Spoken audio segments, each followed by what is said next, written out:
Well, we've reached the semi-finals of the Champions Trophy 2025, and no surprises, I guess. The same four semi-finalists that appeared in the 2023 ICC World Cup. So obviously, the four that we've got in the two semi-finals are by far the best sides going around in world cricket.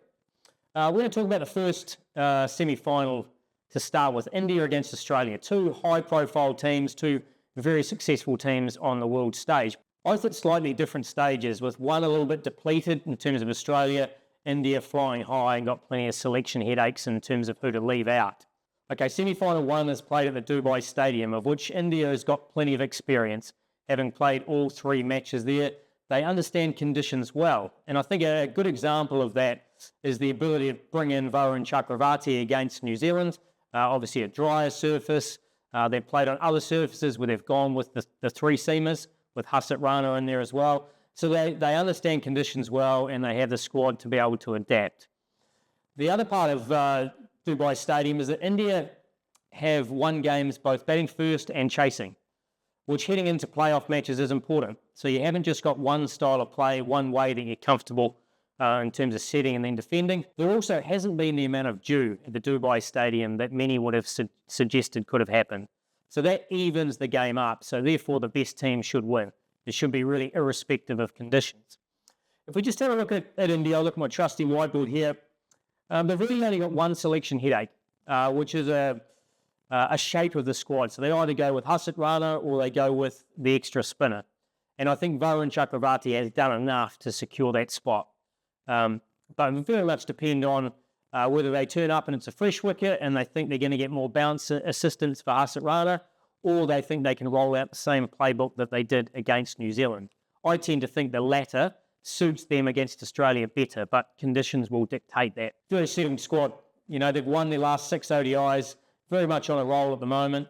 The role definition of that batting lineup's really clear in terms of someone where Akshar Patel comes in, the left-hander, which I think is even more important on a surface like this where it is going to turn. So India are very, very well settled. If we look at Australia, they've really only completed one match against England in a very fine chase. Outside of that, they've had a rain-affected game against Afghanistan, which is called off, and then they had a complete washout against South Africa. So they haven't played a huge amount of cricket. They're obviously heading to Dubai for the first time. I think Australia has shown excellent fortitude in terms of dealing with the injuries they've had. I mean, heading into this tournament, what country in the world would be able to cope with your top three seamers, you know, Stark, Hazelwood, Cummins, all missing out, Mitch Marsh not being available, Stoinis pulling out. So there's 5 of your front 11 pulling out before the tournament. So there's very few sides in the world that could even compete, let alone make the semi-finals with some confidence. So it clearly shows they have a huge amount of depth. The other addition they have now is Matt Short getting injured. Obviously opening the batting, got a really good 60-odd in the first game, a quick 20-odd in the second game, the rain-affected match. Looked in good touch, but he's pulled up with a quad injury. And it's not just the batting, it's actually his off-spin. His off-spin in the match against Afghanistan was exceptional.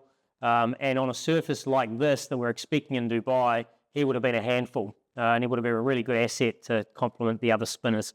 So they're going to have to replace him with Jake Fraser-McGurk, which, you know, we all saw a lot of Jake Fraser-McGurk in the IPL. Quite a destructive player on his day, but he does need a good surface. And I think that, you know, you could see even in the BBL when he played there and the surfaces weren't as great, he was unable to find that tempo that he wanted to play at. So I think that, you know, that's a real miss for Australia, missing Matt Short, but we do know that Jake Fraser-McGurk on his day could turn the game around in a short space of time, but not quite the experience in ODI cricket of others. The inexperienced bowling attack, you know, I think it's performed admirably, and Ben Dorshus has probably led that from a seam bowling point of view.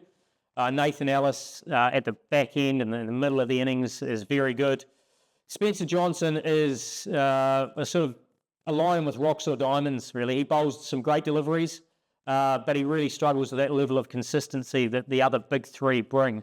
But on his day, if he gets it right, he can take wickets at the top. So he's one of those guys that if he doesn't get it right early, he could go for plenty, or he could create some wicket-taking opportunities. So generally, he's one or the other. The spin side of things, I mean, Zampa is world-class, absolutely world-class, and he will create problems during his 10 overs. and India will probably play him with some respect. Maxwell is getting better and better with the ball with age. He understands his bowling really well. And in ICC events, whether it be T20 or ODIs, if conditions just hold a little bit, he's very effective. But they might have to use someone like Labuschagne to take up the overs that Matt Short's going to miss out. Travis Head maybe might come in, but they've got options. Labuschagne bowled nicely in that first game, and he could well be an option to consider. So that they do have spin bowling options, but certainly not the quality of the four that India possess. I also think Australia are better equipped to deal with Varun Chakravarti than New Zealand were. And the reason why I say that is you've got Travis Head, who's faced a lot of Varun in the IPL, had some success against him. You've got Maxwell, who I've seen firsthand has taken Varun down at times, one of the best players of spin in the world, and not afraid of hitting him downtown or even reversing him over the infield and the offside. And you've got Steve Smith, who's one of the better players of spin going around. So you've got three very well-equipped spin experts there. Alex Carey is another one who's got some skills. And Varun is definitely better bowling to right-handers than he is left-handers. So I think that batting lineup can deal with the likes of Varun better, but obviously they've got a few other tricks with Akshar, Jadeja, and Kuldeep as well. So Australia will be challenged, but I think they are slightly better equipped to deal with it.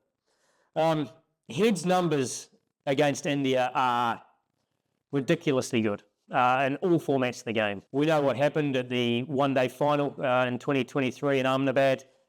We've seen through test matches, test championships.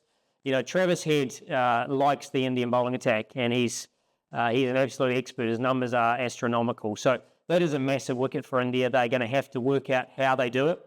Whether it is a Varun Chakravarti, whether they're going to trust Shami around the wicket to try and attack those sticks. They're going to have to come up with a plan to get rid of Travis Head early. If we know that if he gets set, he can take the game away from any opposition, particularly India at the moment. So in conclusion, this is a very rare situation where Australia are entering a playoff match in recent times where they don't have as many weapons as the opposition.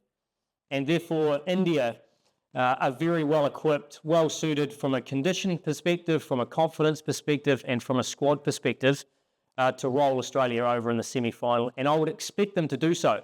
But Australia always front up on the big stage. So don't take it for granted. But for me, I think India will be too good for Australia.